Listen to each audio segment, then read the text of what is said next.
hopefully this works. It can't be any worse. Yeah. Last 2 nights.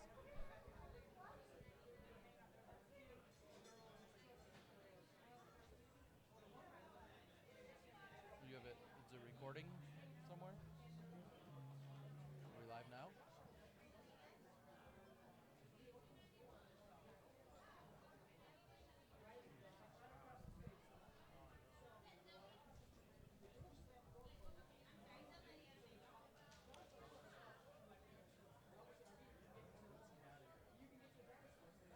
Am I ready?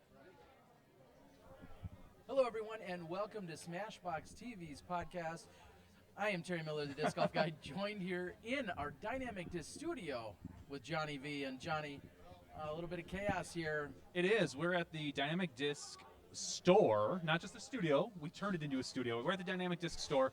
We've got everybody cashing out their AM merchandise and looking through Lost and Found, and they've got cameras and people and just pros wandering in and out. It's really kind of chaos. And security. Maybe we're lucky we can interview security later. This is so legitimate that they actually have security here as you're coming in and out of the store, and we're glad to be here. We're glad to give you guys a wrap-up podcast. It's 9 p.m. Central Time. I just got done. I won't call it a sprint, but I walked all the way down to the end of the block party and back. I was looking for something quick to grab to eat, and I didn't get to socialize. I didn't get to do any things I really want to do because I'm here. Well, that's nice. Yeah, that's exactly it. Because I'm here. So I didn't get to eat yet. Oh, I did eat some cookies during the day, though. Oh, yeah. Well, you were sitting in your office again? I was, yeah. Everybody feels really bad for you.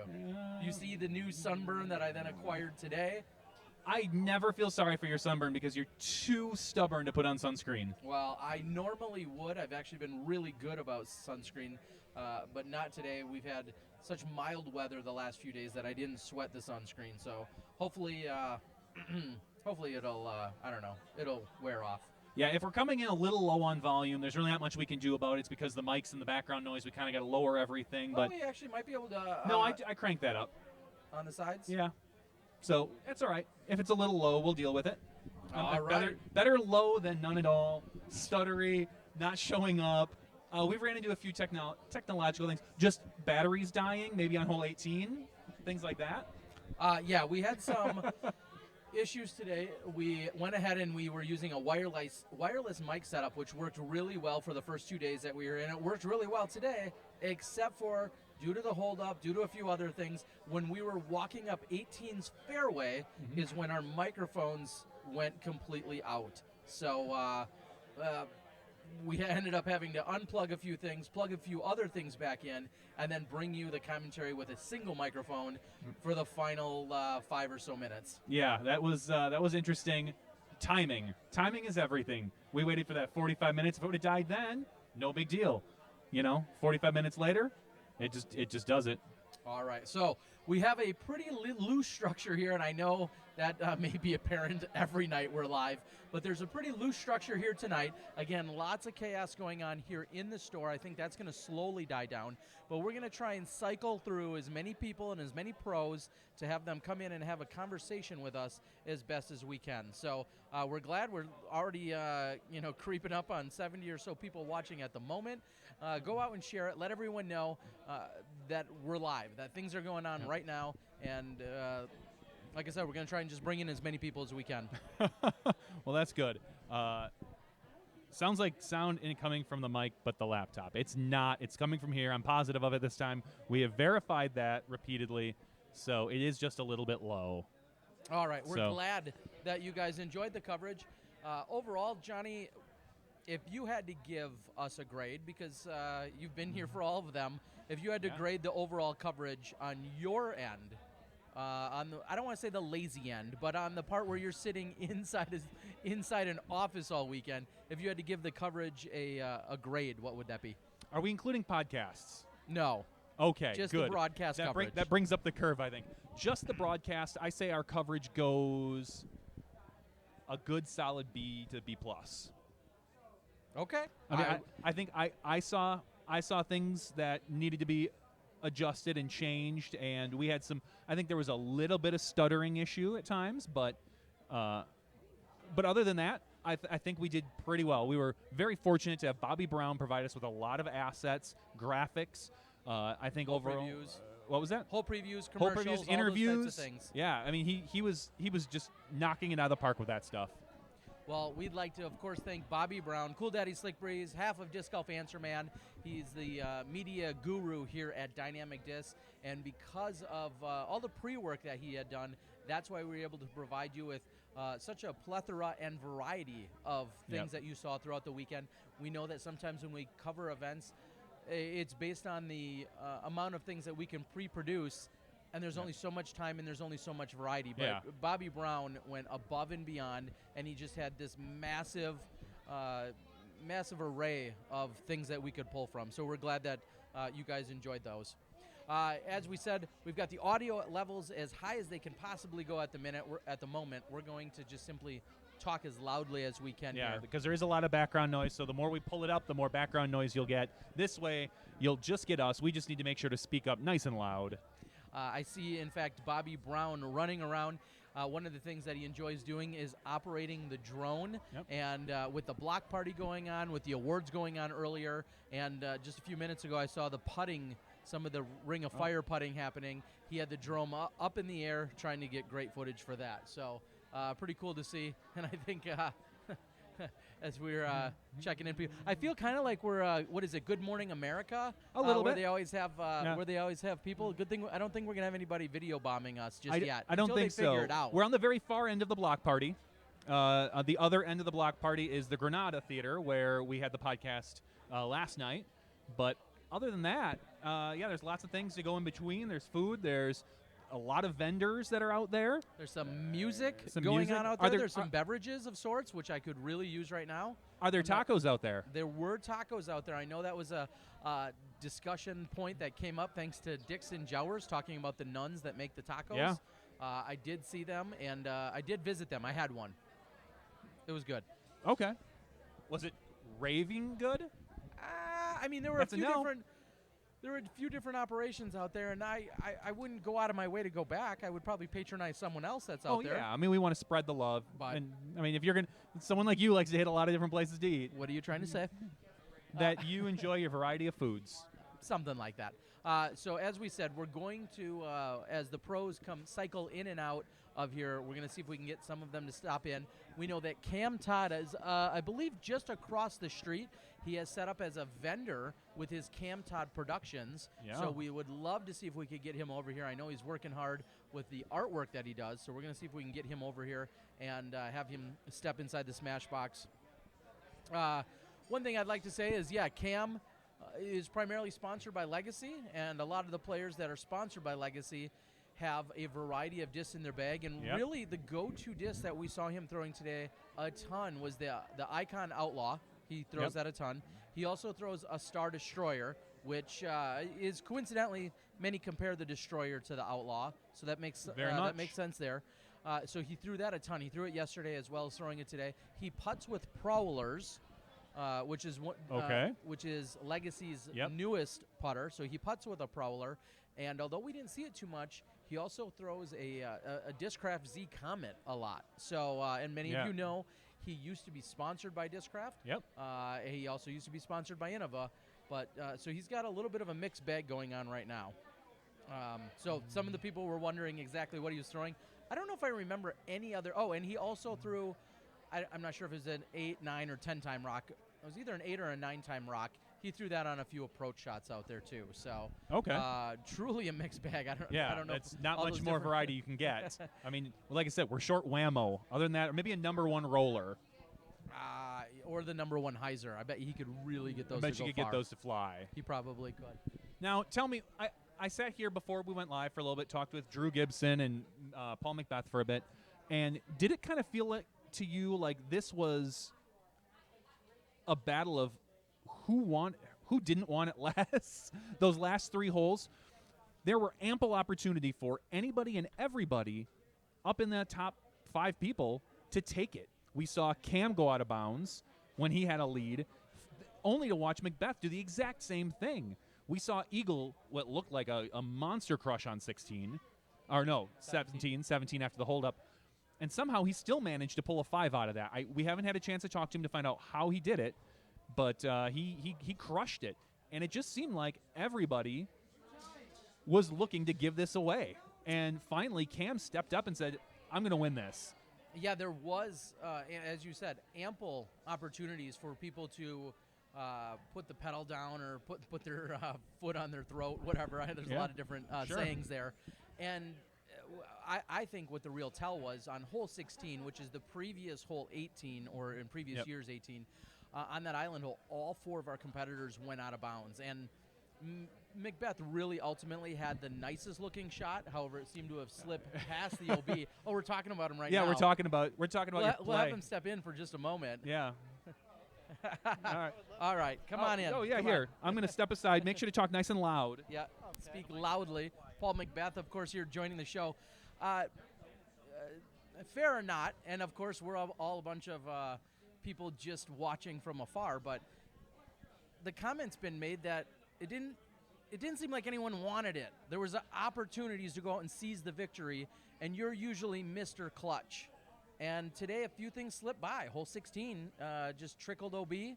17, you went OB, and then 18, you had a really tight window. Usually, you clutch up, and today just wasn't your day.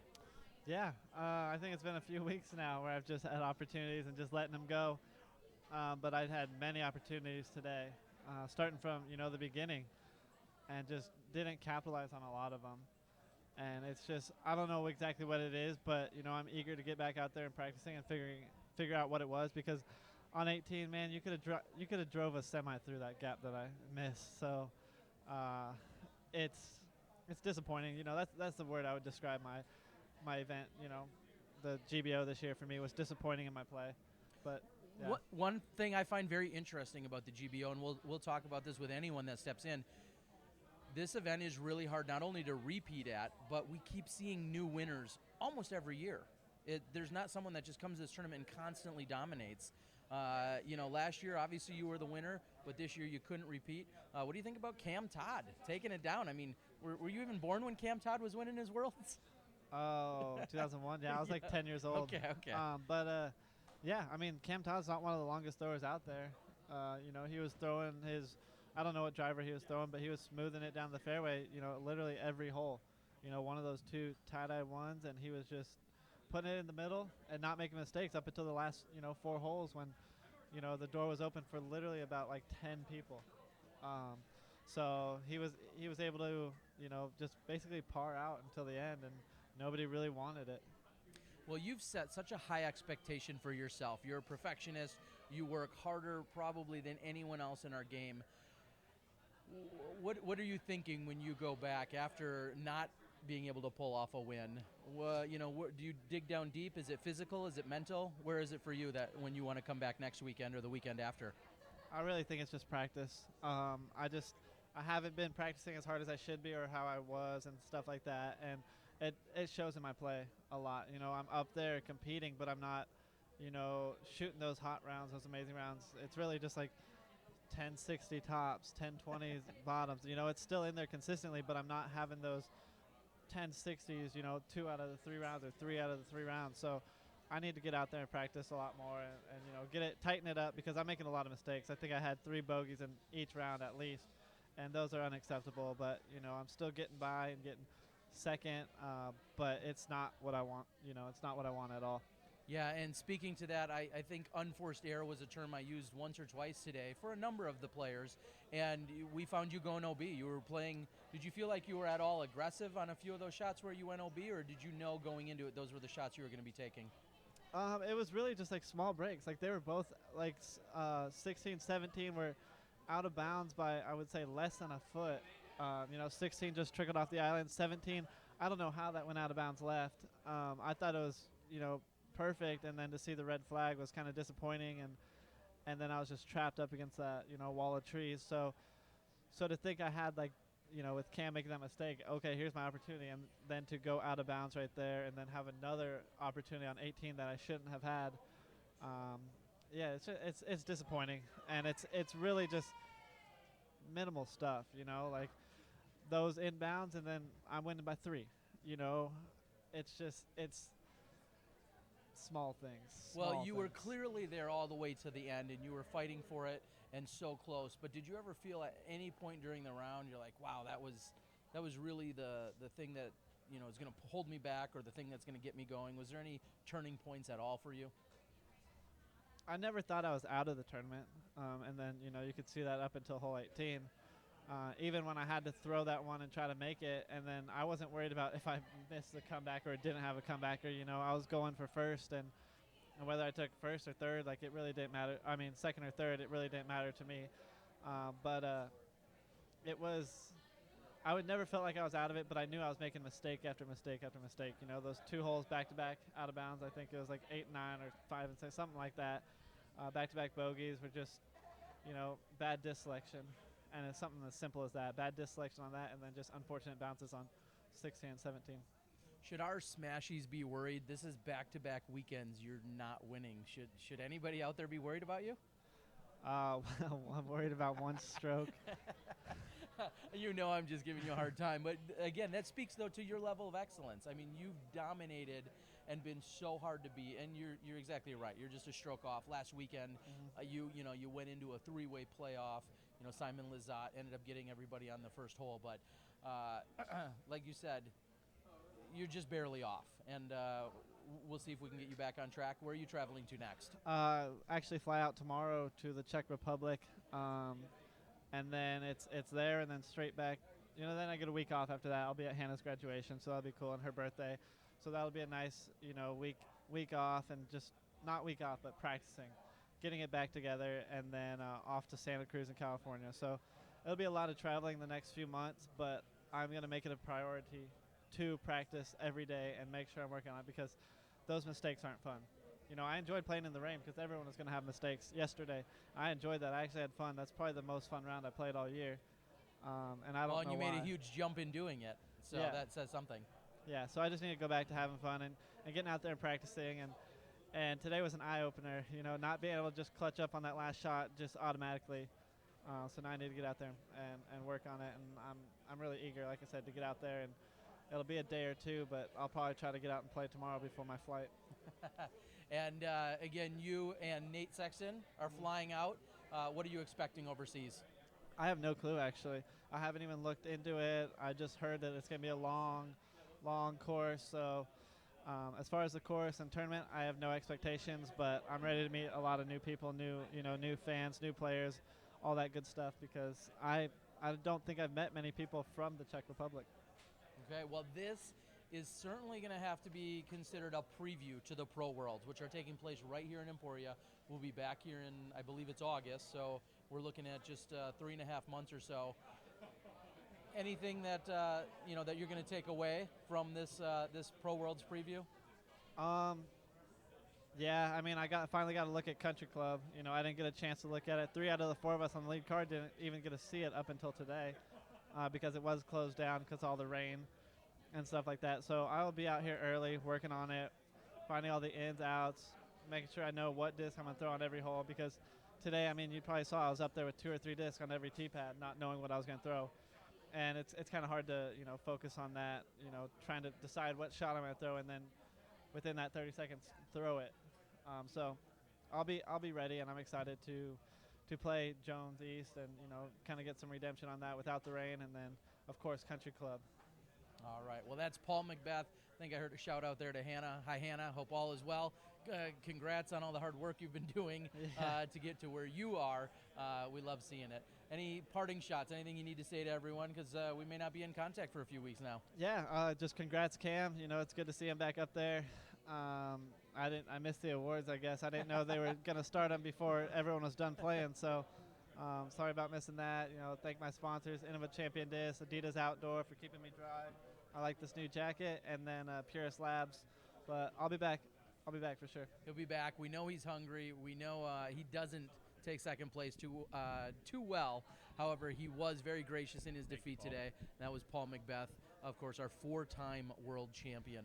To answer the questions that did come in on the board, the Disc Golf World Tour was really the only time we've seen any type of really tie broken. For less than first. Yeah, for less than first. So it was really a unique situation. They didn't do it here.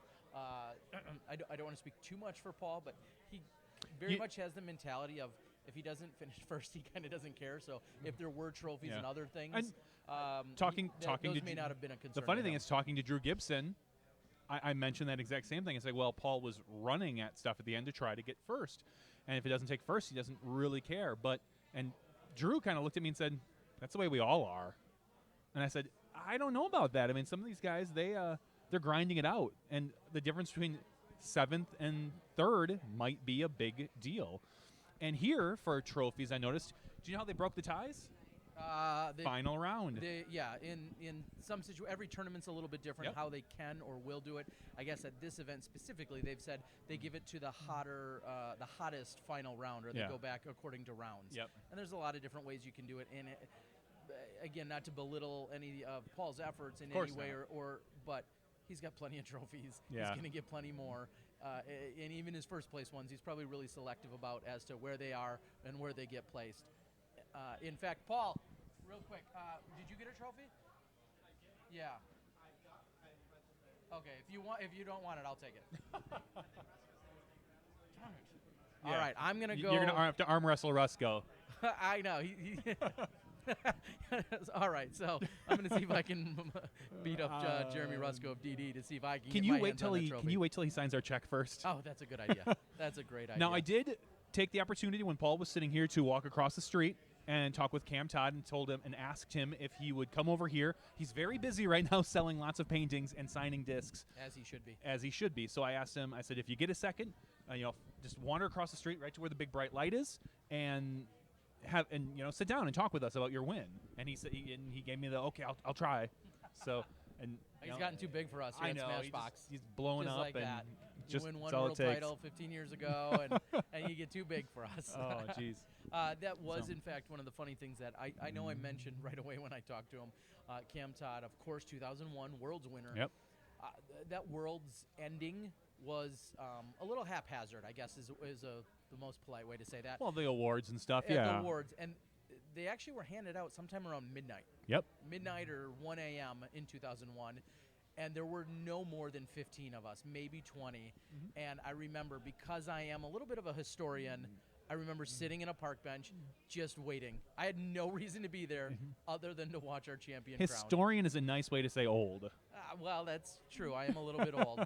But that's... that's some of the old history. In fact, we were talking earlier, I ran into another good friend of ours, Iqbal, who traveled with Cam Todd. Oh, Iqbal's here. Who traveled with Cam's now wife, Leslie, back in the late 90s and early 2000s.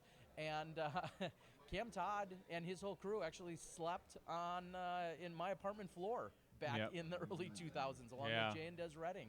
So we've got some long-standing history with some of our top players. Some of the masters. They're now masters. They certainly are. So now, real quick, let's talk about yesterday's round in that miserable weather. Has there been a less enjoyable round for you that you can remember, playing or covering? There's certainly been a few in terms of coverage that definitely jump out. And I was thinking as I was walking off that course or trying to ring out from that course, the two immediate ones that come to mind include last year's USDGC, because that was absolutely miserable, getting rained on and fighting through that entire round. And then also the Vibram Open, or the Maple Hill, or whatever it was called that year. And one of the reasons why Maple Hill is really jumps out is because you're for sure in for a 3.5 to 4 hour round, for sure. And then on top of it, it's the terrain. You're actually walking up and down hills. There's elevation on almost literally every hole on that course, and you're walking around rocks, you're walking around streams and grass and gravel and all sorts of different textures and topography. Both of those were miserable. And sometimes you're just hoping not to fall on your face and look even dumber when you're out there doing it. So we'd certainly appreciate the insights from Paul Macbeth.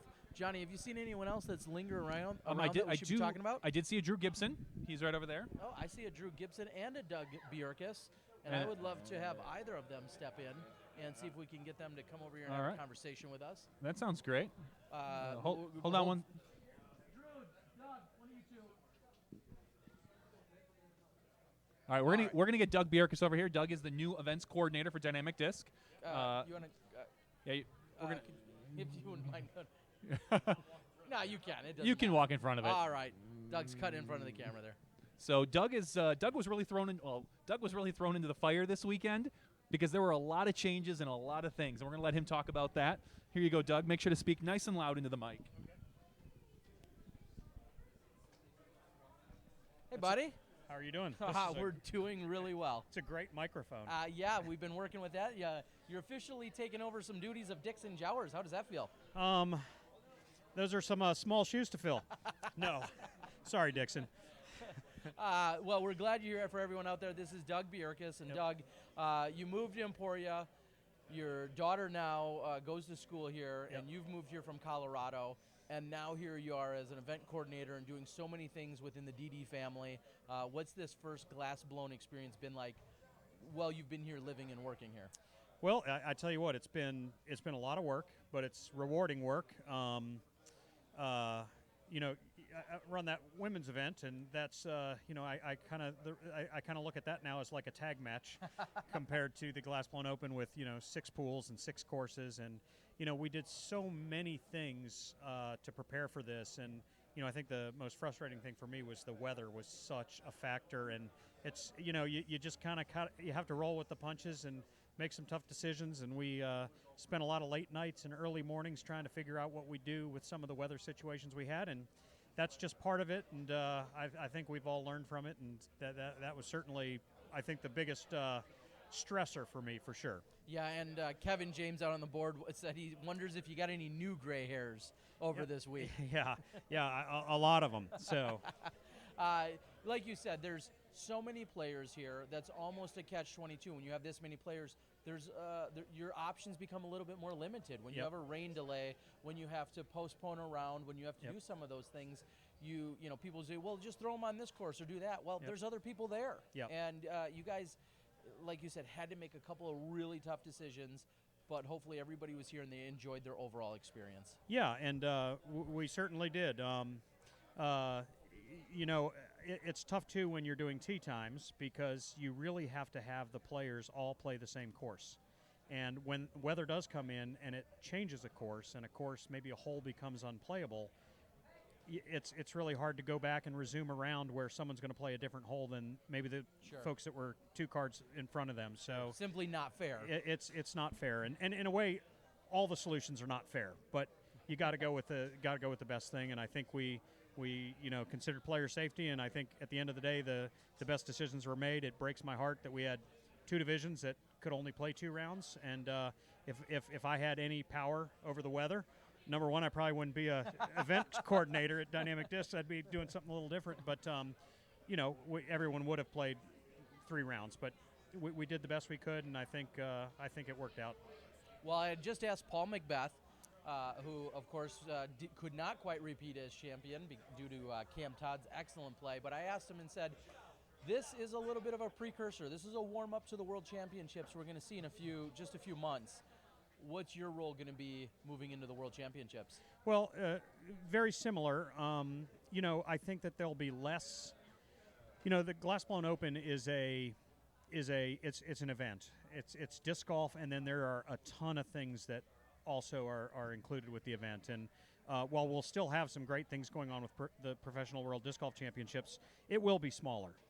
We won't have close to 900 amateurs playing. It'll be, we're hoping 500-600 professionals playing, fewer courses, a longer event, and we're just going to try to get these courses in as best shape as we possibly can, and get the best staff in place, get the best spotters in place, get the best volunteers in place, so that folks, when they do come to the 2016 PDGA World Disc Golf Championships, leave going, wow, that was a quality World Championship.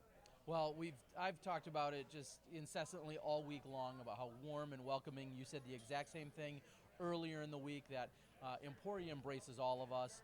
I'm sure you've fit in very well. You and your entire family have fit in well here, and you've helped make that experience so much greater for all of these players.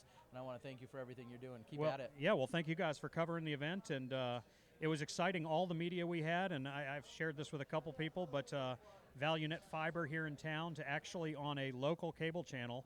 Channel 3 was the GBO channel this week, and it was just amazing to go home and see that on the the guide and watch coverage of the GBO. So we're moving in the right direction, and a lot of that is because of the things you guys do. So Well, thank we you, appreciate SmashBox, and keep up the good work. Well, we appreciate it. I'm glad I really realized the significance of that later on in the week, because maybe I would have got nervous or freaked out had I known I was on TV more. But anyway, Yeah. Either way, we appreciate it. Thank you Well, so much, they're Doug. mostly watching you in the bars, so that's always true. good. That's So, good. That's where the disc golfers hang out. thanks, All Terry. right, have a great night. Yep. I think we're going to be talking to your daughter here in just a moment, and we'll bring her in just a few seconds.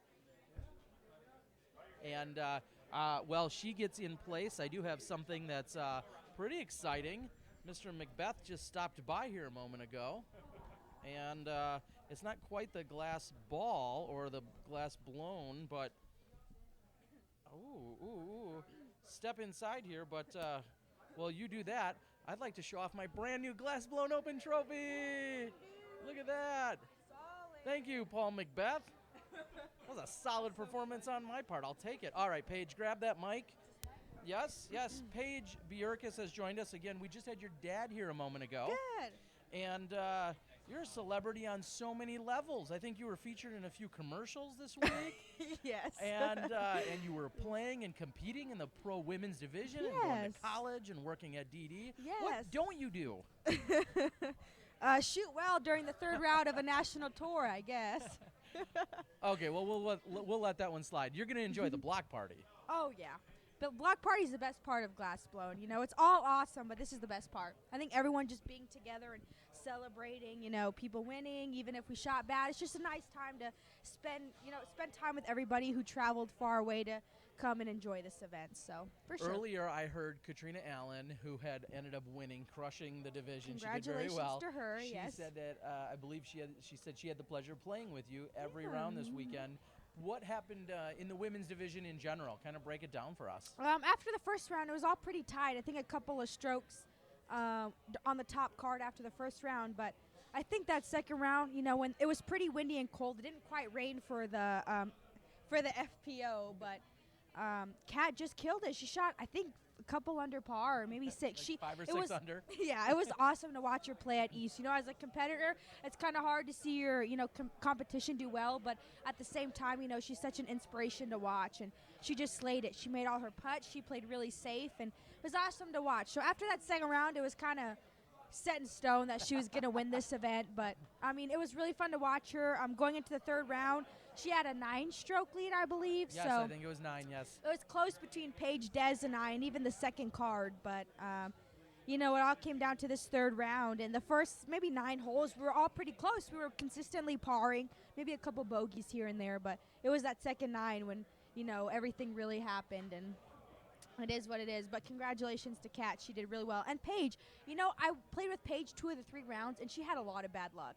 Oh. She would hit like little poles and kick OB or hit trees, and I mean, congratulations to Kat. Like, I'm not taking away from Kat, but No, of you know, course not. Paige had a lot of bad luck, but she still killed it. She got second by what, like 10 strokes or something like that. So congratulations to both of them. But So it was fun. what can people see in terms of your plans? We know that your dad, your family have moved here. You moved Yes. here to Emporia, but what are some of your plans throughout the rest of this touring, you know, upcoming season? Yeah, so I have one more week of school, and then it's finals week. But after that, there's the Women's Global event in Kansas City, and then the following weekend is Masters Cup. So you will see me touring from Masters Cup until Pro Worlds, actually. So it's going to be a busy summer for me. And once I get done with school, I've been saving up money, and I'm really excited to play in the next, you know, few NTs and just enjoy my summer off and stuff. But, Well, I've got to ask, who are you going to be going on tour with? one and only Jordan Castro. Wow, let's go, Yes, I think, as you would say. Yes, let's go. He's a solid player. You know, he's not course. on top card, but he finishes in the top, like, I want to say 15, 20, pretty easy. And honestly, like, he's making good money when he finished top 15, top 20 and national tour. So I'm really excited to spend some time with him. We traveled together last year for Worlds in Yep. Pittsburgh, Yep. and that was a good time. But I'm really excited and looking forward to this summer. You know, this past semester I've been focusing on school. So we'll see how my season goes, but I mean, I'm really excited and I love traveling, and I'm glad that disc golf provides me with some special opportunities. So well, I'm it really does, excited. and you, like Jordan, are incredibly positive. You're always out there Yes. having a good time, Mhm. and we love seeing it. Jordan, a huge SmashBoxx fan. Yes. So we, hey Jordan, hope you're doing well, pal. We know Yes. you're out there somewhere. Yes. Can we just get real here, as they would say, for a minute? Woo. Can we appropriately look at the camera and tell everybody, quit being jerks when Yeah. females want to play disc golf? Paige Yeah. featured in commercials. Yeah. Quit being mean to people like her or saying inappropriate things. Come on, give me a break. Yeah, I mean, what the heck? it's great that you're lovable and adorable, but these disc golfers could really have a little bit of restraint.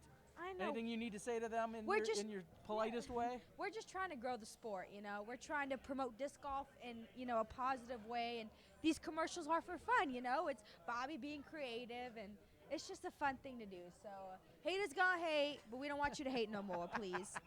Please. Exactly. And if we weren't on TV, there's a smashy word out there that I'd be using right now for you guys to quit being. So I'll Yeah. save it for tonight. But be polite. Be We want polite. more women in the sport. And when someone gracious like Paige helps out on commercials and gets on the air, let's treat all of our women disc golfers with a little bit more respect. I think that's the best that we can say about that. Exactly. We all just want to throw discs around and make putts and crush drives, you know, whether we're male or female. So this event has really become a family affair. I believe your mom played, your dad was help running it, Yeah. you're doing everything that you're doing. You guys are like the official Frisbee family. It's really awesome. You know, I started when I was really young, so seeing us grow and bond, and disc golf is a time for family for me, you know. Growing up, you know, I'd miss hanging, you know, going to the mall with friends to spend time with my family and just play disc golf. And, you know, once I turned pro, it was kind of different to kind of focus more, but disc golf will always be a fun thing that I do with my family. And then when it comes to competition, yeah, you know, I'll take it more seriously and focus more, but I love disc golf, whether it's playing a fun round with, you know, my parents, or I'm playing the third round of a national tour. You know, it's a good time, and I'm so thankful that disc golf has become a big part of my life. It's provided me with so many cool opportunities. You know, not a lot of 19-year-olds can say they travel the country, you know, playing disc golf, throwing frisbees in a park. So Well, I'm we super love thankful. seeing you. We love your enthusiasm. I look forward to you and Jordan out on the tour the rest of this year. Yes. And make sure, you guys are always welcome. Make sure you step inside the SmashBoxx, join us, talk to us, give us some updates, and let us know what's going on out there. We will for sure. All right, thank you. Thanks for joining us. Have a Thank good you. night. You too. All right, that was Paige Bjorkis, and Legit Luck, I think was his name. No problem banning you. Thanks for being a less than desirable here, even on the podcast. Wow, we banned Yep. someone. We hammered him. He just decides he wants to be a jerk. So Okay, no problem with I the blocked a ban message hammer. from his earlier, and then I gave him. All right. There you go. So if you're gonna be like that, you're just not gonna be welcome here. That's right. No, I did flag down Bobby Brown. He'll be here momentarily. He was, I don't know. He looked busy. Oh, jeez. Wow. I think what he's done is he's perfected the idea of looking busy. Oh, that's true. He was walking around with the camera. It wasn't even turned on. He there just was no looked battery, busy. no film in it. He doesn't even have film. Most of them don't anymore, Terry. Oh. Do you know how these work? Oh no, I not know. entirely. That's why we hire cameramen. Oh, okay, good So, idea. yeah, Good they're bringing idea. they're bringing in one of the glass blown trophies, the actual the actual large trophy. They're moving it the inside. one that stays. Yeah, the one that stays put. It's a beautiful glass. I mean, clearly. Oh gosh, that scared me. It was a basket. metal basket. It sounded back there. it sounded a little glassish, but so Paige is doing pretty good. She seemed like she's in good spirits. She's always in good spirits. And to answer anyone that really cared out there, yes, she is in fact 19 years old. She's going here to Emporia for college. She's working at Dynamic Disc. Yeah. I can't imagine any reason in the world to hate on her other than you're just jealous because she's living large as a 19-year-old female in the sport that's better than most men, that's working at an amazing company and gets to play disc golf every weekend. Yeah, she's really fully immersed herself in the sport. I mean, a lot of people they maybe they'll be a player, or maybe they'll work at a disc golf shop. But she's got it all. She's got family, And job, mom and dad that are support not it. just play but work in the sport too. So it's really a cool thing to see the youth of our future, Terry. The people we're going to be watching while we're growing old. Yeah, the youngsters out there. I do appreciate the feedback. I managed to skip the sunscreen. We talked about that earlier. I managed to skip the sunscreen today, and that caught up with the old red face here. Yeah. That's just how it's going to go. I wasn't expecting sun after the last few days of what we had. It kind of I surprises wasn't expecting everybody any today. sun. So, all right. Who else did you say? You had I see Zach Newhouse, who was on our leader card a few days ago. Yeah, he's off in a distance. I also see Mr. Boom. And then right now I see them they're hoisting up the trophy. Annual trophy. They're hoisting it up onto the shelf along with the new champions. One of the cool things they added here in the shop this week, or coming into this week, was a champions wall. So when you come into the Dynamic Disc shop right next to the trophy they just placed, it reads all the champions' names, and I think it reads the scores. I took a picture, but I think it reads the scores in which they shot. I think it's kind of pointless. Only because the courses change and things like that. Sure, but I just think, I think that's what I saw up there. Yeah, I mean, either way, it's cool. I'm glad to see that the champions wall would be is very cool. Do they have a Cam Todd painting in here? Because if not, I don't know. They've got a lot of paintings. They should buy one from him now. And looks like prints of photos, but they should really get one in here now. And Luke, when you say you're questioning if she's better or not than most men, I think as our good pal Johnny Bigfoot, huge Smashian supporter, said, she's still better than most men in general, and that's exactly what I was going for. I would put her up against almost any. You drop her off in a park. Yeah. At any park around the country, and I would be willing to bet she'll beat 95% of the men that are currently in that park at any given time. I think 99 or 100%. Unless there's a tournament going on, she's beating probably every man that's at that park. Exactly. So Grims says he missed something, but glad JV brought out the band hammer. It was me. It was actually T-Dog bringing out the band hammer. I had to put a mic. I'll drop the mic, and I will put it down on Legit Luck or whatever he goes by. I've got no problem with that. That's just after I just got done making comments about don't be a jerk. Yep. And then he decides to still come in with ridiculous comments. So. You can't please everybody. She did crush the drive in that commercial. If you watch that, she really she can throw, and she's only getting better the more she plays. Yeah, and as she said, she's going to be on tour this year, hanging out with Jordan Castro, which will be awesome to see. Jordan, I can't imagine two more fun people. No, exactly. Latitude 64 sponsored Jordan Castro, so it should be pretty cool to see them both out on the tour. Somebody was second guessing my new trophy. I don't know how. I don't know why you would. That's totally legit. Third place. You third place men for sure. That's pretty sweet. Yeah, open men too. Yeah, open men. I mean, you did watch the third place open man all week, no matter who they were. Yeah. So that's just as good. Pretty much. Wow.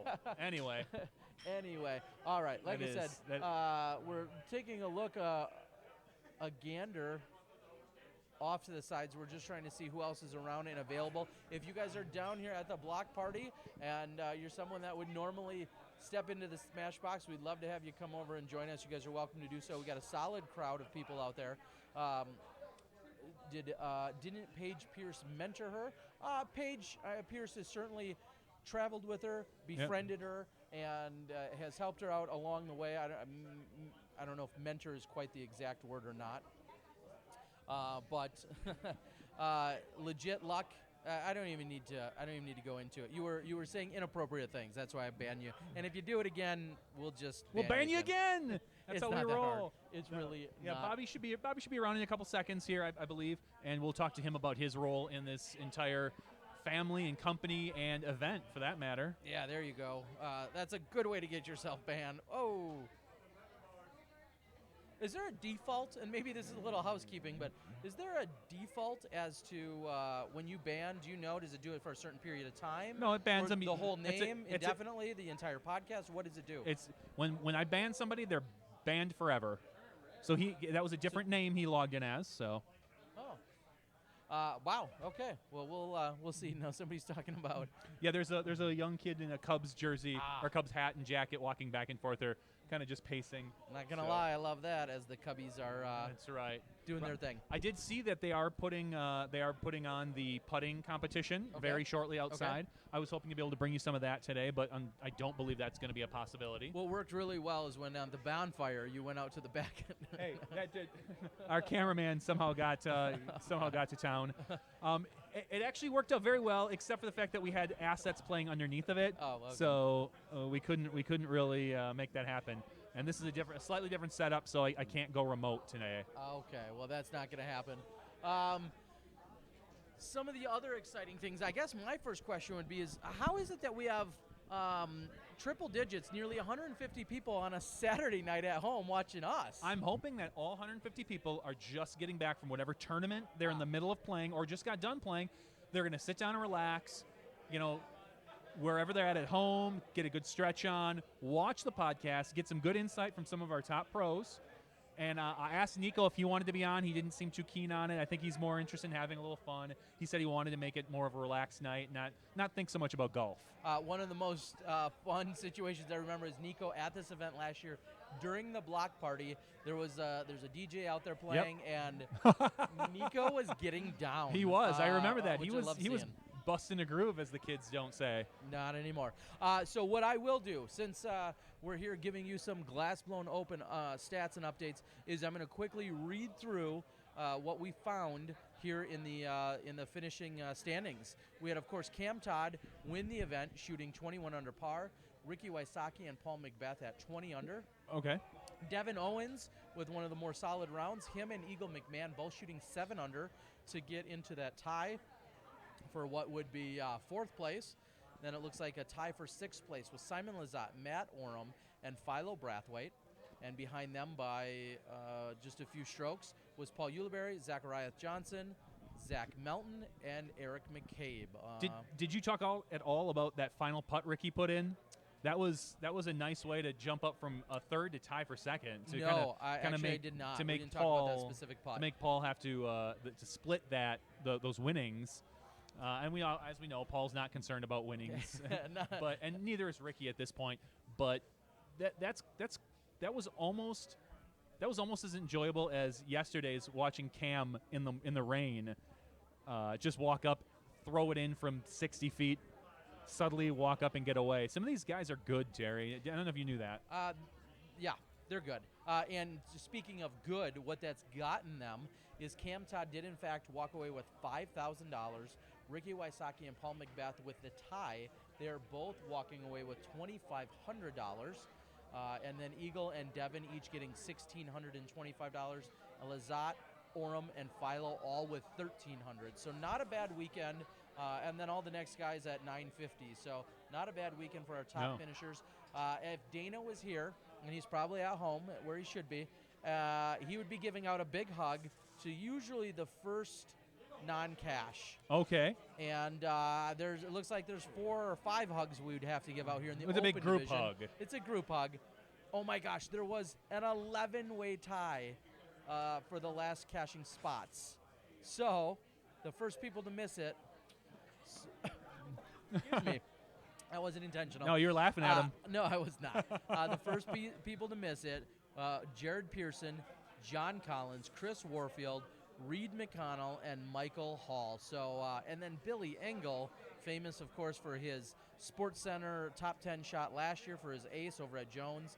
He also was just out of the cash, as was Jay Redding. So that's what we saw on the pro men's side. I, of course, want to be gracious here to the women. Katrina Allen, $1,800 for her first place 17-stroke victory, margin of victory. Paige Pierce, $1,200. Madison Walker, good friend of the show in Smashy, her and Karina Knowles tying along with Des Redding for 3rd, all getting $675. Paige Bierkis, who we just spoke with, $450. And Jennifer Allen, our new world distance record holder, Jennifer Allen, 7th place for $400. So very solid performance there. During the awards, I had a quick chance to see that Johnny McRae was, in fact, your Masters champion. He was. He gracefully came up here, and I'm sure being a new Latitude member and this kind of being part of one of the homes of Trilogy, I think he was very, very happy to win this event. Yeah, he's performed very well there in the Masters, and Patrick Brown taking 2nd to him also Patrick being the newest, really the newest addition to the Trilogy family over there in the Masters division. Grandmasters, I think we had Layman Gray take down Grandmasters. Congratulations to him. And in Senior Grands, Jim Schultz, who we actually just referenced a few days ago on the podcast. He's part of the Eagles Wings program. Oh, yeah. And so Jim had come in, and he took home $800 for his efforts in Senior Grandmasters, besting a field of 11. So $800 for winning in a field of 11. Some pretty solid payout for sure. Wow, it seems like we have new... Same one. Really, some really clever people out there that are trying to troll. Or one person. Well, that's what I meant. Yeah. Troll so hard, as some might say. Troll, yeah. Troll so hard. That is. Yeah, some some good stuff out there. Very clever that you guys are. Now, real quickly, I don't know what you discussed with Doug when he was on the show, but what do you see in this event that maybe other large events can emulate to get this type of turnout and love for an event? Because this event is becoming one of those revered events. Johnny McRae winning $1,600, just to answer the question out there. Some of the things that you could do is just make it so much more than just about the golf. There were most people got 3 great rounds of golf in at these courses. However, as he referenced, as we talked about all week and tried to beat into your heads, there's the block party, there's the putting competition, there's the free bowling nights, there's the sponsors and all the companies that are embracing disc golf here in the city. It just makes you feel good. In the past, now they've done movie nights. Yes. And, for it families. Makes you feel really good to go to an event, and when you walk into almost every establishment in that city, they're talking disc golf with you. So even you don't have to play well. You don't have to, finish on top.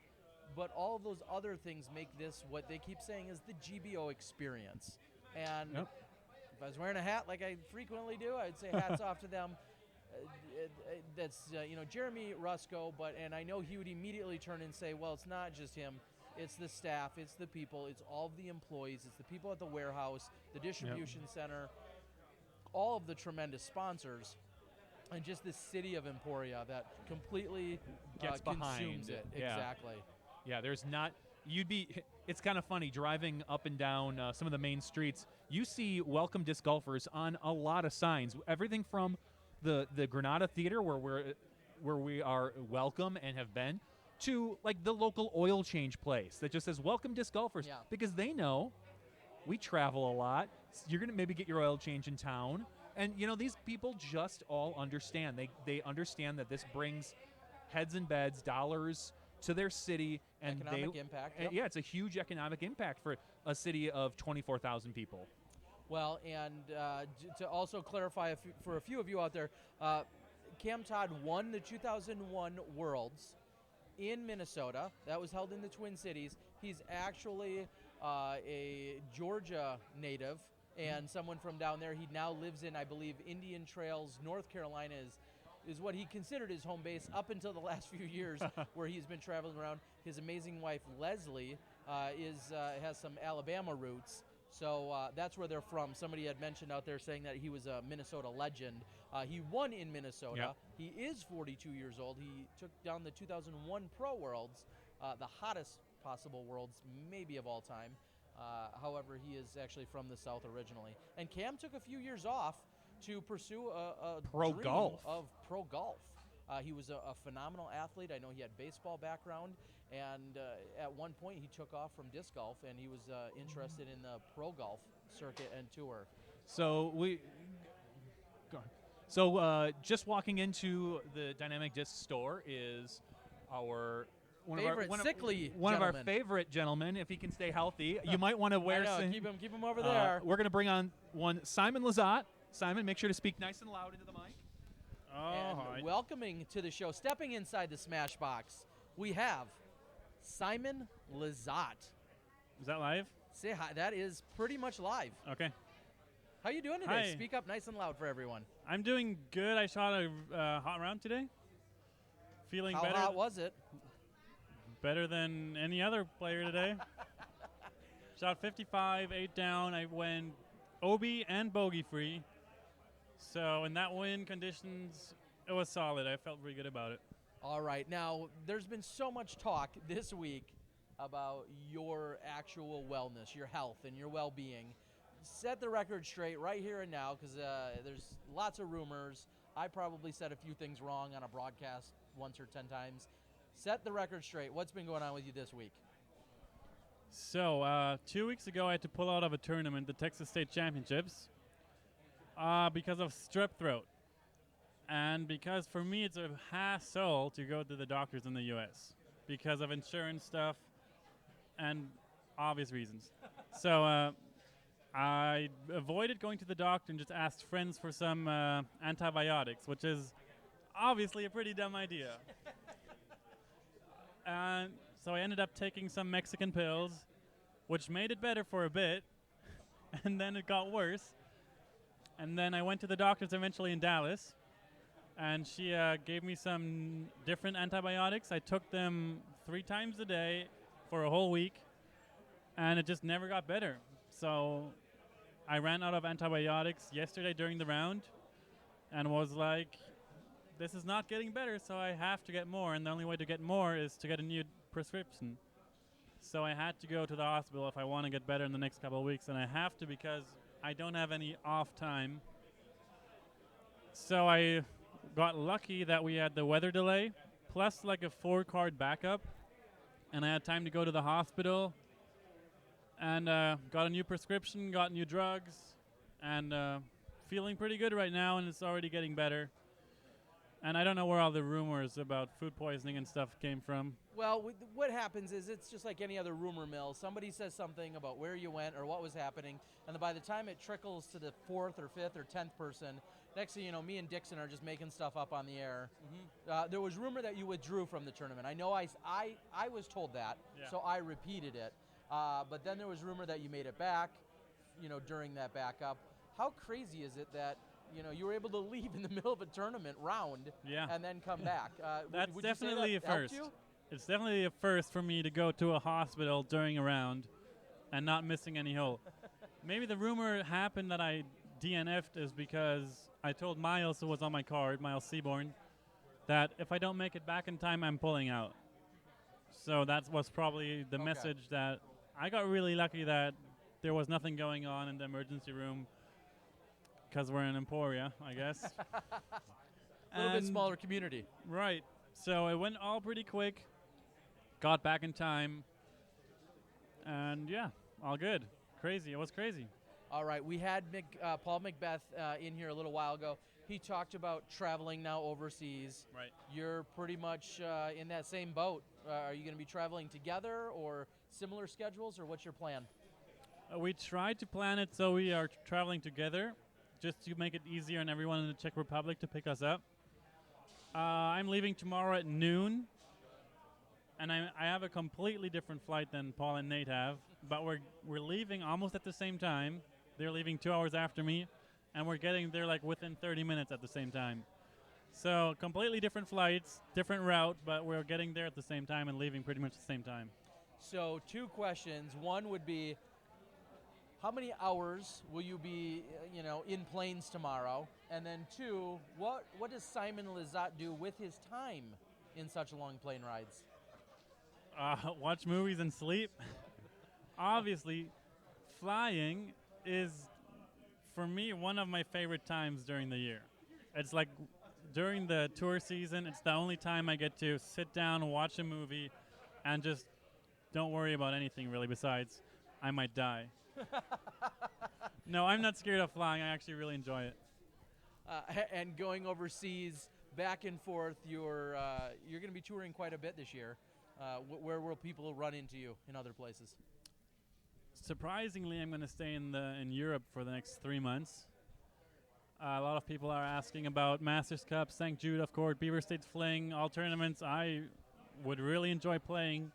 But traveling over the pond, I know you've done it a couple times, it's exhausting. And then trying to compete on the highest level possible, going back and forth, it's just really, really tough. So UC told me, take it easy, take 2 weeks off at home so I can be home for a bit. Then I have a whole 5-week Finland tour planned, doing flying circuses in Finland, which I'm looking forward to, and I know Finland is really looking forward to. And then there's a couple big tournaments, of course, the World Tours. One big tournament in Germany I'm playing. And then it's already almost time for Worlds. You'll be back here in Emporia in just a couple months. Crazy. Do you? What'd you learn here this particular week? I know it's not your first time here, but what'd you learn here this week that you're going to remember when you come back in a couple months? I was distracted. Repeat the question. Fair enough. When you come back in a couple months, what is it that you'll remember from this week that you're gonna take forward in a couple months for Worlds? What's the thing that you're gonna remember the most? Nothing really. Just hopefully better weather. Yesterday was, I know I say it almost every tournament, but it feels like every damn tournament we play, there's like a new horrible weather situation going on. Yesterday was one of the top 5 most miserable tournament rounds I've ever had to play. Like, the rain wasn't as bad as it was at La Mirada for the World Tour, but the length of it and the temperature and the wind, just miserable. Well, it was no more fun for us. I'll tell you I that. bet. Out there with our cameras, I know you guys are have to maneuver around and do magical things with discs, but it was no more fun out there for us whatsoever. Anything that you'd like to say to everyone out there? I think your dad is frequently chiming in and giving support, but I don't think he's here this second necessarily. Okay. But anything you'd like to say to everyone out there? I want to say congrats to Cameron Todd. Blows my mind how he pulled this win off on these courses. Absolutely phenomenal play. Yeah, crazy. Paul not winning back-to-back tournaments. I called him out on that. One of those is because of you. The disc golf players are fighting back, slowly but surely. Is it the whole world against Paul right now? Yes. We all love him and respect him for what he does, of course, but secretly we all try and beat him together. You guys are all teaming And he up. loves that we think that way. I think it pushes him stronger and harder. Oh, He yeah. said he wants to go back and practice more. Does that scare you? No, I like it. I really like the way he approaches the game, of course, and I wish I could get a slice of his mentality and his dedication to the sport. Just his, what's the word? Work ethic, No, the opposite of laziness. drive, determination. Almost. Yeah, his opposite. His determination. I guess is the one I think, but Yeah, I can think of the word. but dedication. Almost. Okay. Oh, it starts with a C. Come on, help Commitment. me. No. I'm sorry, I'm wrong. No, you're good. You're good. I should Okay. know these words Yeah. more than you, but he does work really hard, Yeah. and he's hard to beat. But somehow, these last 2 weeks, I asked him earlier when he was here. I said, "Should the disc golf world be worried about you? You've gone 2 weekends in a row without winning." He's like, "No, it's just been one stroke." It has been Well, one stroke. That's enough. It's so crazy. It just seems like he's struggling out there, and he's tying for the lead, losing by a stroke. So, yeah, he's still on another level, and we all know that. So we're just glad we get the short, happy moments that we can get. Today, I was told in my ear that you were making a run, that you were doing really well. Do you feel like there was a spot where it kind of just where your charge stopped, or did you just run out of holes? No, I was playing a really boring round, just like going par, birdie, par, birdie, birdie, par, birdie, birdie. I was playing bogey free. I already said that, and it was just, I wasn't killing it. I wasn't getting like 5-6 birdies in a row, going like, oh my god, I can actually, if I keep birdieing, I'm just gonna win. I was like 3 or 4 back the whole round, and I knew the finishing holes are kind of like, especially 17 is like, everyone should birdie that, and that's a good eagle opportunity too. So I was just, my goal before the round, I started this round in like 21st or something, and I jumped to 6th. So my goal was top 10. My goal for the whole season is all top 10 finishes, and so far I've been doing that. So I'm glad the way this today went. All right. Well, yeah, you could have said I started in 21st and finished. Then you could have just dropped the mic and walk off. We would have finished the rest for you. All right. All right. Sorry. Well, Simon Lizotte, I wish you the best in your travels. Thank you. I've loved seeing you for the last couple weekends, and have fun over there. Shoot well, and we'll see you back in the U.S. in a few months or so. Yep, media coverage will be great as always. I'll try to be posting more. I've been a little lazy on that, but I'll be back. And shout out to Drew Gibson. Oh, don't do that. Don't do that. All right. Have a good night. Thank you. Thank you. All right. Of course, Simon Lizotte, never shy about telling us what's going on. No, and he's. Oh, by the way, Simon, thank you for the popcorn. Oh, Thanks. Ooh, popcorn. Popcorn sharing going on over He has a there. very pretty young lady holding his popcorn for him, and Ah. thankfully I was able to snag some of that because There it was you go. and it was delicious. It was more like kettle corn actually. So Oh, yeah, I'm not a kettle So, corn fan. uh, Oh! uh, Finally, Bobby, why don't you come around? come on around the long someone, way, buddy. Someone wants to quick say hi to you, Terry, before Bobby. Oh, hey, Corey. How you doing, Corey? Good. So- good. No, not at all. Perfect. Just talk loud. First intermediate? Okay, we gotta talk All right, loud. don't go too far. Whoa. Don't go too far. All right. First and foremost, let's welcome Yes. the man. Hello, everybody. Whoop. This is Bobby Brown, a.k.a. Cool Daddy Slick Breeze, a.k.a. half of, we'll say you're all of the answers. Yes, there you go. Yeah, There's disc golf and there's No. yeah, okay. No. You're answer man. We'll say that. Bobby, what a crazy week. Yes. We're finally almost sort of coming to a conclusion of it. What have you been up to? What are you doing right now? I just finished filming the putting finals. Going to put that up hopefully tonight, and that way you guys can enjoy it. It was pretty exciting out there watching. Is there a spoiler? No spoilers yet. You gotta. Of course, I now- don't even know. You don't even know. Of course, there's some people out there periscoping and Facebook Live, and so I'm sure people know. But anyway, I'm going to put that out so you guys can enjoy that. Okay. And then I mentioned it earlier, you were out there working a drone. Yes. And doing all sorts of other things. This week's coming to a close. I know you're tired, but Yeah. are you a little saddened as well? No. Actually, no. That's a good point. It is kind of yeah. There's going to be like a debriefing or something, but having everybody here, having all the excitement, having you guys here. This morning when we started the final round, and that hype video came up, and you guys and it was a beautiful sunny day. The grass was beautiful. I almost had tears. It was so exciting to have all this coverage here. Everybody having a good time. Huge gallery. And I think it was, the weather wasn't so good the day before, and we weren't sure about certain divisions if they're going to play, and today was so perfect. And so, yeah, this excitement tomorrow, it's going to be kind of like a decompressing time. I'm going to miss you guys. I'm going to miss all the people here. It's amazing. Well, hopefully, most of us, in not only just the players, but a media capacity and spectators and volunteers, we may be back in a few months. And Yes. I keep touching on it with almost every guest. Right. But you're just a couple months away from the World Championships. Yes, the we Pro are. World's Championships here.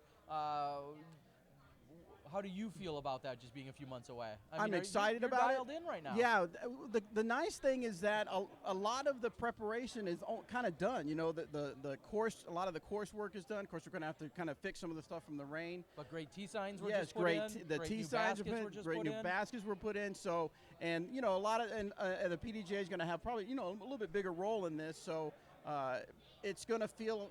I don't want to say a walk in the park, but it's certainly not going to feel as much pressure. But it is going to certainly be as exciting as GBO for sure. A few less people to interact with, though. We're talking Yes. about nearly 1,200 people out here this week, and during the World's Week, it could be anywhere between 400 and 600, Yeah. give or take. So it's going to be a little bit scaled back in that regard. Right.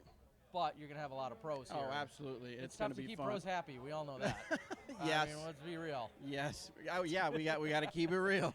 You guys know how I like to keep it real. What's some of the action that you see going on out here? I see Right now- Dixon Jowers walking in, and Yeah, he just finished the MC and the whole Ring of Fire and everything. He always does an excellent job with that. I think things are winding down. Of course, it doesn't feel like the store is packed full of people since I think 5 o'clock. It's just been nonstop in here. People having a good time.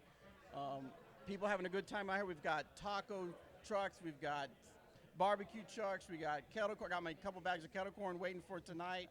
I mean, there's all kinds of excitement going on here, and it's amazing. Wow, people are wanting to know what kind of camera you're working here. You're always on the job. What do you got here? This is my what they call run and gun. You probably Yep. know what that is, but Yep. it's a Panasonic AGC 90. I've had this for a couple years. It's got a little wear and tear. It's got some duct tape holding it together, but this thing is a beauty. I love this camera. Does really well in the light, and I can, like I said, run and gun. I don't have to mess with a lot. I only mess with maybe the iris, for the lighting, but other than that, it's an excellent camera.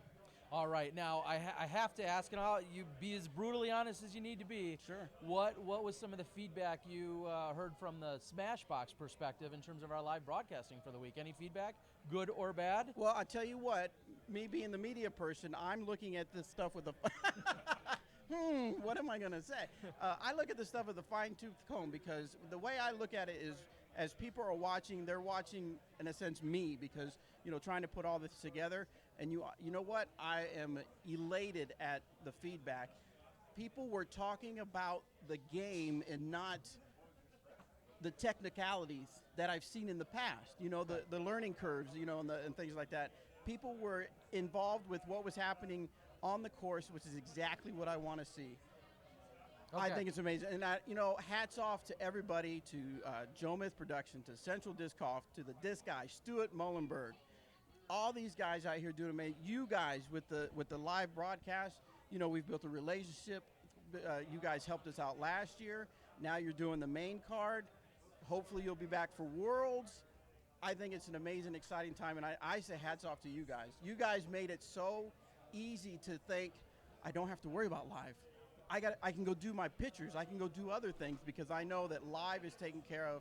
You guys get better and better each time I see you guys, and I think it's amazing. I cannot wait to see maybe 2017 GBO, where we go with that. So we'll see. There's talks of us adding even another course to have even more people here. What? That's a little crazy. Yeah, so maybe not. I don't know. More We'll people, see. less rain. Exactly. Please less rain. Please less rain. And that, again, you guys were troopers. I was with Johnny V. We were in the office together. Some of us were troopers. Let's be clear on that. Yeah. Let's be clear on that. Hey, we had to turn the ceiling fan on. It was getting a little warm. Oh, okay. Oh my gosh. Woo-wee. But, Hope you're doing all right. But in all seriousness, I look over at our little monitor, and there's hail coming down. But we're watching coverage of disc golf. These guys are still out there. Joe Height and Gary to the O, just bringing it. They had a job to do, and they did it. Terry and Dixon out there commentating. I'm sure it was freezing. I heard that after the round, you guys had everything spread out to try to dry out. So for that, I tip my hat to you, and thank you very much, because as I've told them, we work hard to make the GBO stand out among other tournaments, and you guys only help take it to a whole nother level. Well, I appreciate it. And one thing that, again, we have to commend you on is, as tournaments in general are getting bigger, people are talking about more and more extensive coverage, bringing some of these multiple channels, bringing them in-house. And that's exactly what you helped coordinate again this year, just like you did last year. So having Joe Mez with post-production, having Central Coast, having all of these different entities come in under the GBO umbrella, just hopefully elevates the entire event and makes that GBO experience better for everyone out there. And that's because of your vision. That's because of you. Thank you. Getting us together and making us all collaborate and play nice, and we all want to. Right. But it still takes that leader, and that was you, well, I to make appreciate it happen. that. And it takes the vision of Rusco and others Absolutely. to believe in us to do what we want to do. So we appreciate you and you believing in us and doing what we're doing as well. Good stuff all around for sure. All right, where can they check out more action from you with the Disc Golf Answer Man and other work that you're doing? We're going to be back at it next week. Disc Golf Answer Man, Inside the Circle. I'm going to be working late again tonight. I've got to get some graphics ready for Joe Mez and Central Disc Golf, and then I've got to put together the putting finale and get that out. And then of course I got to try to get some rest, because tomorrow it's on. Let's briefly touch on this. It hasn't been talked about too much this week, but it sounds as if there's an official media battle tomorrow. So I'm not How's even this sure. going How down? did it start? It was, I don't know if it was DG Nerd, DG Weekly, I think DG Nerd. Maybe or Country DG. Somebody, I think it was DG Nerd, had said, suggested Yeah, okay. at one point, like, wouldn't it be awesome to see Disc Golf Guy and Johnny V go up against Disc Golf Answer Man's crew and Bobby Brown and Eric McCabe. And then it kind of it developed from there, Right, okay, expanded into okay. more media. And there's a few pockets and a few teams of people out there. A little But- trash talk going on between shows, plenty I of it, think. as there should be, as there should be. And from there, we, it kind of it went down. Tomorrow started it to all go down. comes to a head. Tomorrow it is on. Now, I don't want to say that I'm at a completely unfair disadvantage, but I don't even have my normal bag along. I may have to here it borrow. comes, here it comes. Is there some great DD products that I could possibly borrow? We do have a new partner though, a new doubles partner. That's the new SmashBox team. Oh, new Oh, Smash sure. Box Oh, team. Oh, I don't think so. Ouch. The sellouts, Macbeth and Sexton, Oh. trying to sell out here to play for Jomez Pro. They would hire you. Oh, we need to up the ante. That's what it is. Yeah, they're looking. Go figure. Macbeth and Sexton are here looking for player pack items. Jeez. God, those They haven't guys. even played yet, and they want to know what's in it for them. So that will be going down tomorrow. We're excited. I think the course was determined as Peter Peter Pan. Pan seems to be the one we want to play, and what's really awesome is Stuart Bolenberg has an assistant here, Okay. And he's going to take some photography or some photos of it. Okay. And then I had a gentleman, Felix Castro, who is doing some tournament coverage. He's just kind of started, and he approached me and said, "Hey, I'd love to volunteer and film it." So we're going to get it on film. All right. Well, So- I'm excited for it. I think Me it'll too. get shared amongst all of us. Looking forward to the action tomorrow. There should be some photos, some periscopes, there some you go. live Facebooking. There's going to be Instagrams. There's going to be recorded coverage. Yeah, we might even. I guess we can't really do too much live coverage, No. but there's going to be a lot of stuff going on out there. We're going to let you get running. Sure, absolutely. Again, man, it's been an honor to work Thank with you, your entire staff, your team. We look forward to more and more collaborations moving forward. It's Absolutely. been great. Yeah, absolutely. All Thank right. you so much, everybody, for right. watching. This has been amazing. Thanks again. All right, there you have it. And Disc Golf Answer Man, Mr. Cool Daddy Slick Breeze, thanks again for stepping in. We're going to give him a quick shout out. We've got a semi-local guy, Corey, here. Pick up the mic, speak nice and loudly. And Corey, we appreciate that you're a Smashy, but maybe the extra Smashy bump. Tell us what happened for you this weekend. Just came here, hoping to do my best. The weather was definitely a challenge. Got to stay OB, be aware of the windy situations, make smart shots, and I came through with all that and finished first, and I'm really proud of that. You absolutely should be. I'm not going to say it's a SmashBox bump from Wisconsin and all, but no, you finished first in intermediate. Is that correct? Yep. And intermediate. how many people did you put on your list? How many were there that you beat? I think there was 199 is the number. Dang. 199. 199. AM Worlds is taking place right in your hometown Yep. of Madison, Wisconsin in a few months. Should people be scared of you there? They should be aware of the lefty flick I got. It's pretty mean. All right, he's pretty got a mean. lefty flick. Good. We're going to cut you loose here soon, but what did you think about the experience here at the Glass Blown Open? Well, this was my first year here. I heard plenty of things. I heard about the wind. So it was really a great experience. The courses were beautiful. It's just a little bit bad weather, but that doesn't matter. I had a good time. I met a bunch of great people, and I'm really proud of what I came and did here. So well, you should be. I followed through Anytime. I followed through in my plan, and I got the job done. So You certainly did. Congratulations. So you have a sweet glass blown trophy, I assume, right? Yep. One of the big ones. I don't know where it went. I've got this stupid third place open one that Macbeth gave me. I didn't earn it. You clearly did. So you should definitely display that. Where is that going to get displayed? probably with all my second place trophies in my room. It was my first career win. So. Well, toss all those aside. You don't Right? need those That's anymore. the only one that matters now. There's only one that matters. It's a beautiful trophy, and you should display it proudly. Nice work out Thank there. you, Terry. All right, I take care. appreciate it. I'll see Yep. you around soon. Yes, you will. All right. Well, it has been an amazing week here. We're going to see if we can get Johnny V to step back in for a moment, or we're going to have Dixon step in just for a moment, or step around or step inside the Smash Box.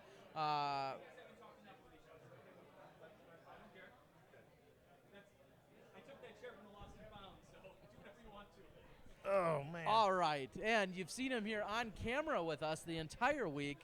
Dixon Jowers, you ran off from the course to go MC the Players Awards as well as the putting competition and Ring of Fire. Are you done yet? I think so. I was trying to get from who I was just talking to out the front door because I still don't have a taco. I had one. Were they good? Aren't they so good? All that conversation that you had during our round, and normally I would get flack for talking about something like food, but you brought it up, and so yes, I had a taco. It was delicious. I don't know why. It was the only thing I got to eat so far, but it was delicious. Yeah, and the whole time we're doing putting, people are walking around with funnel cakes and stuff, and yeah, hopefully they're still out here. Hopefully they don't get kicked out at 11 or whatever. I know last year we had wrapped up the podcast, and by the time we got out there, I missed most of the festivities. I love doing what we do here for the wrap-up podcast, but there's a lot of people having a really good time out there. What else is going on out at the block party? I think now it's just enjoy the block party time. I think we're done with our official stuff. So I guess Glass Blown Open is officially over in a little over an hour and a half or so. I think the block party ends at midnight. But for right now, we're actually done with all of our stuff. Now it's just kind of cleaning up some things and taking care of all the people that are still here. I mean, really, our retail store, on any given day, there's probably not 10, 15 people that actually are in the store. Almost all of the work that they do here at the store is sending out our online orders. So, I mean, this is like, a couple weeks worth of people in here at one time, a couple months worth of people in here over the course of the week. So our amazing store staff, they're all putting in like 70, 80, 90 hours this week to make sure that they can take care of everything, and they're all over there still smiling. Well, and that's been a consistent theme throughout the entire week here. I've been in the distribution warehouse. You see some motivational sayings and some positive reinforcement that is posted around the warehouse. You guys are so focused on customer service. You're so focused on just really making sure everyone's as happy and as content as they can possibly be, and it shows through at an event such as this. So I mean, it's great to be here. It definitely is something we focus on a lot because the reality is, I mean, we sell products that 25 other people sell. So if we're not better at taking care of the person, they're going to go buy somewhere else. And so it is something that we focus on.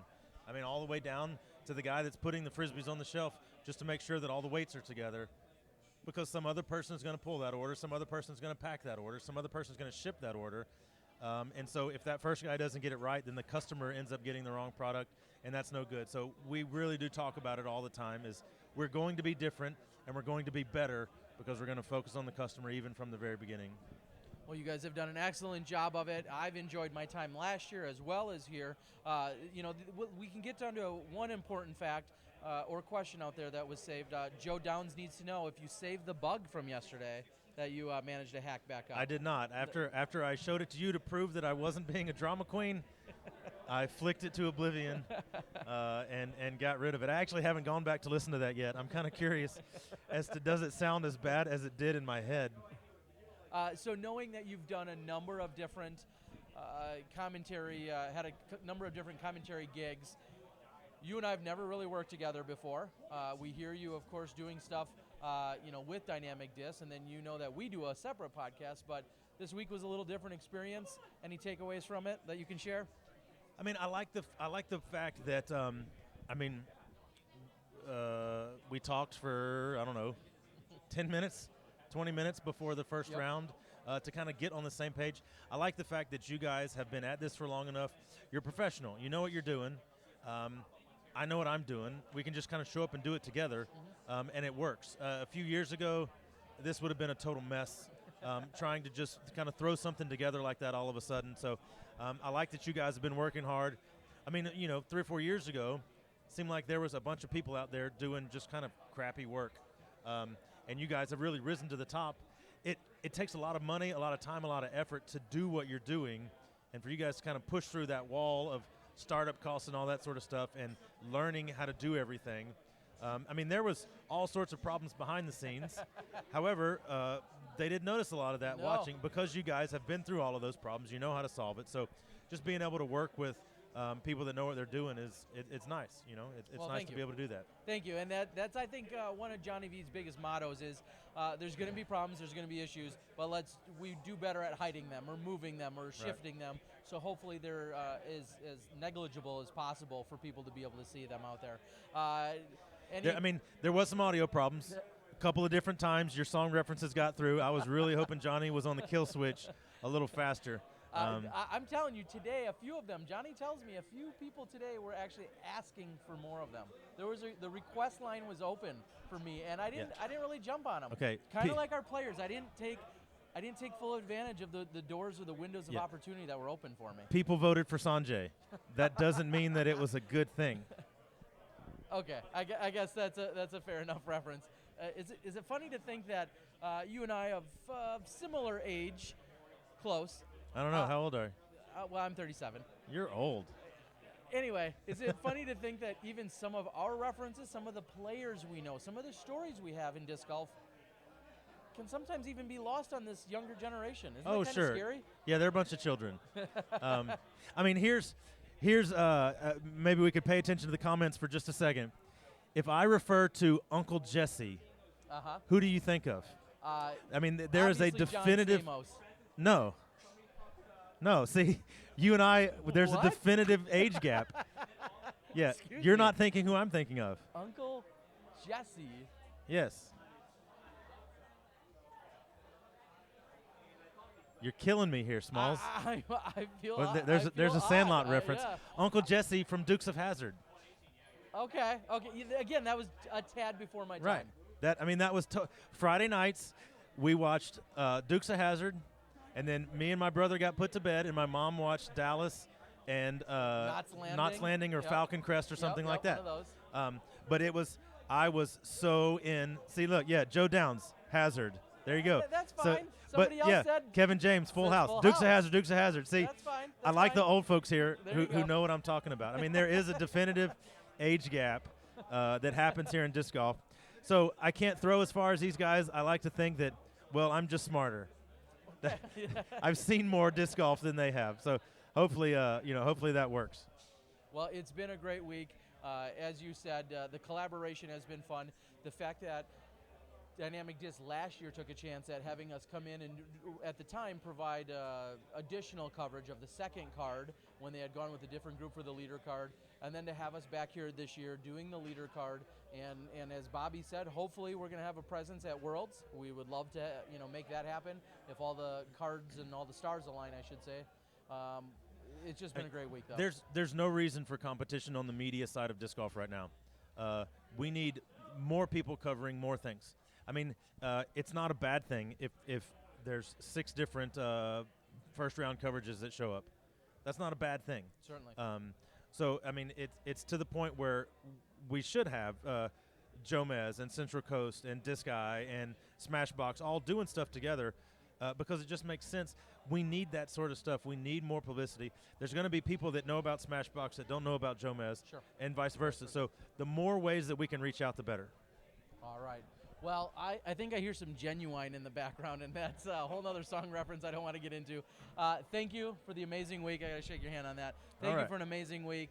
Thank you for being here, for stepping inside the SmashBoxx. Keep doing what you're doing, and hopefully we're going to see you back in a few months and maybe be working together some more. Yeah, I hope so. And just because I hadn't had a chance to say it on camera, congratulations, Cam Todd.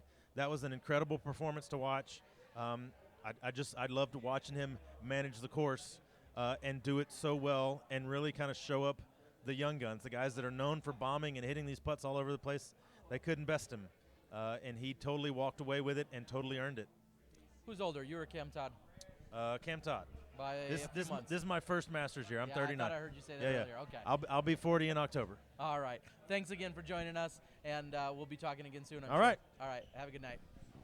And we're going to be wrapping things up in a little while. However, Johnny V's got to make a thing or two happen on his computer here, or we may have a really big problem. Hopefully. No, I think we're going to be done. Oh, we will be done when that happens. Okay, so we're going to be wrapping things up relatively soon. Yep. It's really come down to a computer power issue. Yeah, we got about, it says about 12 minutes. So, oh, okay. So, we're gonna, do we have to have Drew step in for a moment? Drewsif, our favorite Drew, all right. the man, the new. I'm not sure if Drew Gibson was hired for his skills or for his looks, but we're gonna have Drew. We're gonna have Drew step in. Really? That's All right. a little. All right, Drew Gibson's all right. gonna come around the corner and he's gonna Yep. just step in for Sounds a minute good. or two, and then Johnny V and I can probably wrap things up here. As we said, we're actually running out of what maybe even computer power. All right. We're going to welcome him into the Smashbox. He's going to speak nice and loudly. Nice and loudly. I know your camera work's not your forte, but let's get this done, buddy. We know you can do it. Where's my judge? Yeah, exactly. I still have it. Recently acquired team member of Team Dynamic Disc. This is Drew Gibson. And Drew, glass blown in the books. Recap your week for everyone. I started out the first round and played pretty good. And then the second round had a real tough time in the rain.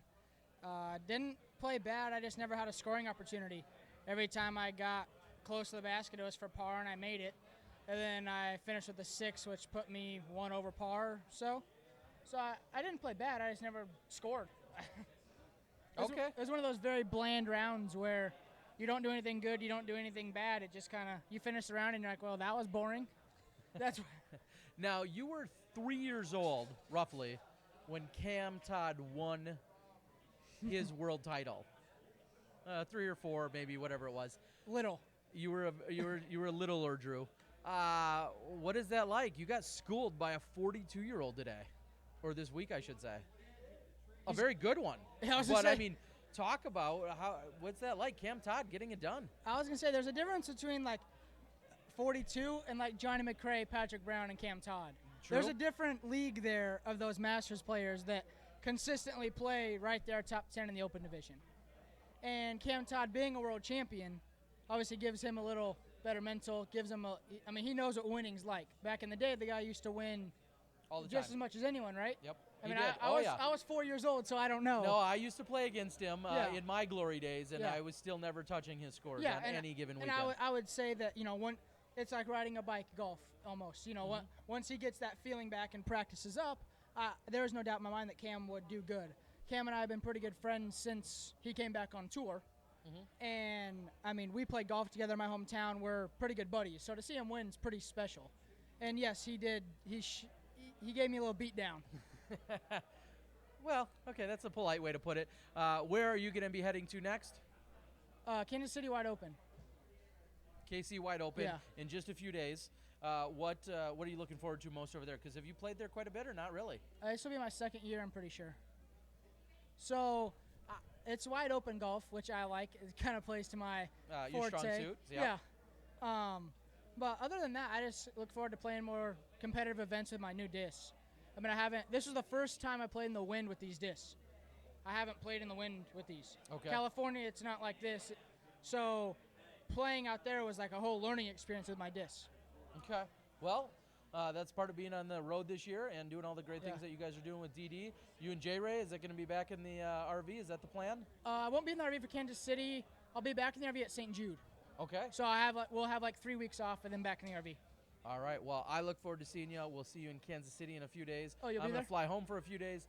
Then I'm going to fly back down here. And I'll see you in Kansas City. We're probably going to be get a- doing recorded coverage. You probably get a lot of airline miles, huh? I'm working on it. Our boys over at Southwest, if you want to hook a brother up, you should do that. They should. They should. All right, buddy. Thanks, Thanks. buddy. Yeah. Take care. We'll see you in a few days. All right, we're coming to a final close here. This has been Yep. a tremendous week. Hey, Paige. Come say hi. Just Paige is going to come wave to everybody. We don't have time to talk Yeah, to we her don't have tonight. time to talk. So she's just But literally. she's one of our favorite Smashies, Yep. so she's going to have to come in and say hi. Yep. Come here for just 2 quick seconds. swing in. Say hi to everybody. Quite literally, our battery's about to die, so we Yep, just thought so- we'd come in and say hi. Hello. What's the plan for tonight? Just fun? Just find something fun to do? Time to get to it. Yep. You know how we All roll. right. Okay. All right. So That was Paige Pierce. all right. I honestly quite literally can't find the computer charger. I might have left it at the warehouse.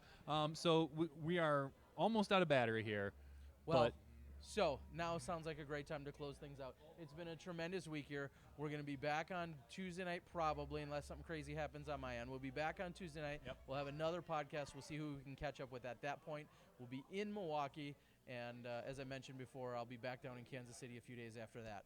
You asked me real quickly how I rated the broadcast. How did you feel like it went? I honestly, I didn't watch 1 minute of it in terms of after the fact. It seems like things went pretty well on our end, and that was mainly, like I said, Dixon Jowers, and then our cameraman, Gary to the O, Yep. Joe Height, busting their tail, working super hard in miserable conditions. We couldn't do it without them. So they were tremendous. And all of the support and help from the PDGA, from Dynamic Disc, from all of their sponsors, from the city of Emporia, from everyone that was involved with this. The Emporia Gazette, talking with Chris Walker and help from him, and ValueNet. Phenomenal. Doug Bjorkis, and I could go on and on and on with dozens and dozens of people. But those were all the people that helped make this possible.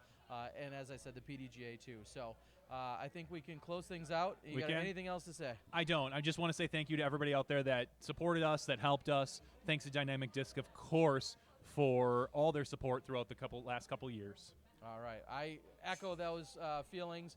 We're about to sign off here from Emporia, Kansas, right here in our Dynamic Disc SmashBox Studios. Yeah. I think we can just take this place over whenever we want. So for everyone I just mentioned, along with Johnny V and myself, our cameraman, this has been a SmashBox production. We look forward to seeing you guys next time live when you can watch disc golf and you step inside the SmashBox.